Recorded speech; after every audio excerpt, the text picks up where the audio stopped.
Olá, eu sou a Nina Joiá, dirigente espiritual da Casa da Jurema, e eu fiz uma série de vídeos com características das orixás, e eu só vou fazer esse vídeo para explicar algumas coisas que eu acho que são necessárias. O que acontece muito? Orixá, a característica do orixá vai depender muito com relação ao orixá que vem junto com o orixá de frente.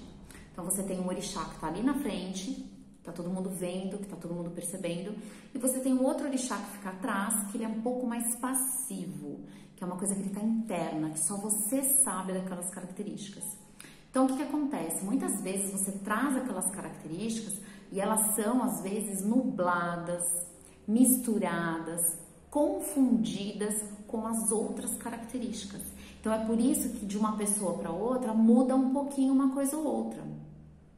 Outra coisa que eu ensino muito para os meus alunos no desenvolvimento espiritual, entre outros cursos, é que a gente tem que lembrar que nós somos formados por uma educação familiar, um contexto familiar, um meio social ao qual nós vivemos, né? Então isso tudo modifica a gente também, isso tudo também apazigua, neutraliza ou favorece certas características. Então, eu vou dar um exemplo clássico que eu sempre dou. Vamos supor que você é filha de Ançã.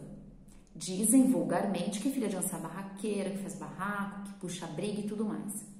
Vamos supor que você seja uma filha de Ançã e que você foi criada numa estrutura familiar, que ninguém da família faz aquilo, que você não é incentivada a fazer, que você não é educada para fazer, que você é refreada quando você faz, ou seja, as pessoas põem um freio nisso.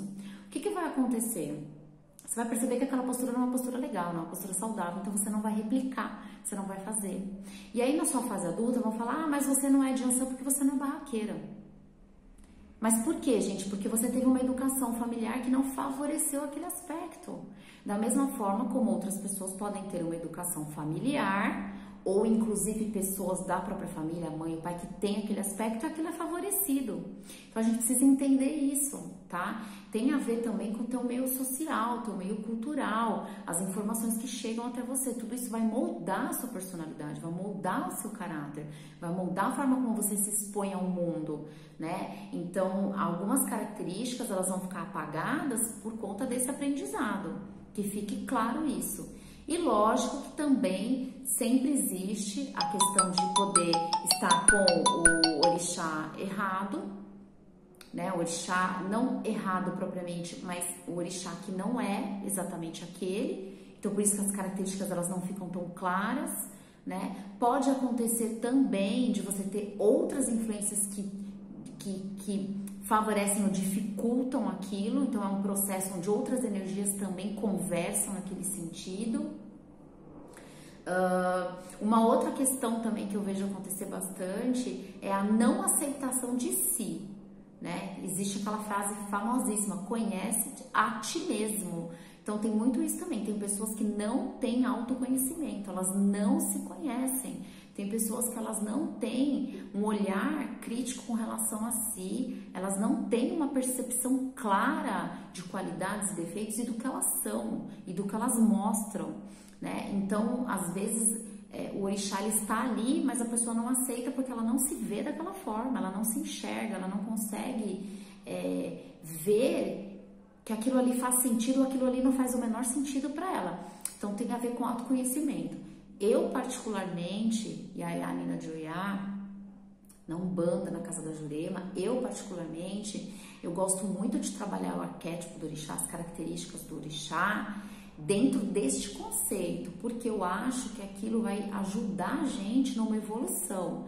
Então, se eu sei que eu tenho uma natureza que me favorece um aspecto e que aquele aspecto não é positivo na minha vida, eu preciso trabalhar aquilo. Da mesma forma como eu posso utilizar aspectos que me são favoráveis e que me ajudam, que me beneficiam e favorecê-los. Então eu acredito muito nisso. Eu não acho só que é uma questão de eu sou assim e pronto, né? Eu acho que a gente é mutável, eu acho que a gente está aprendendo. Claro que algumas características vão ficar muito preservadas e que isso não vai mudar nunca. Então é o que eu falei, né? a coquetice, o dengo, o charme de um Oxum, aquilo nunca vai mudar. Agora, se a família favorecer aquilo, ela vai ser extremamente aquilo. Então, provavelmente vai ser uma pessoa extremamente fútil, vaidosa, muitas vezes vazia, porque só fica naquilo.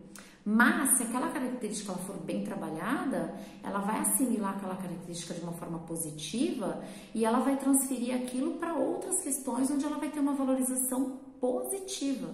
Então, por isso que eu falo para vocês, característica de orixá, gente, é autoconhecimento, autoaceitação. Se você não é e ponto. Se você é e ponto. Pronto. Simples assim. Então, eu achei necessário fazer essas considerações, achei necessário fazer com que vocês compreendam, pelo meu ponto de vista, como é que eu enxergo essa questão.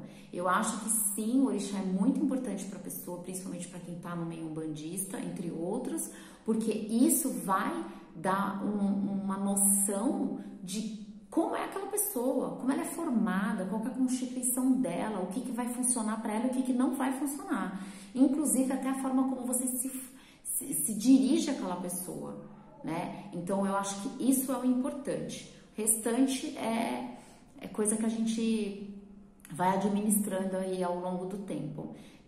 Espero que vocês tenham gostado desse esclarecimento, espero que vocês gostem dos vídeos. E logo mais eu vou colocar o dos orixás masculinos, tá bom? Um grande beijo a todos.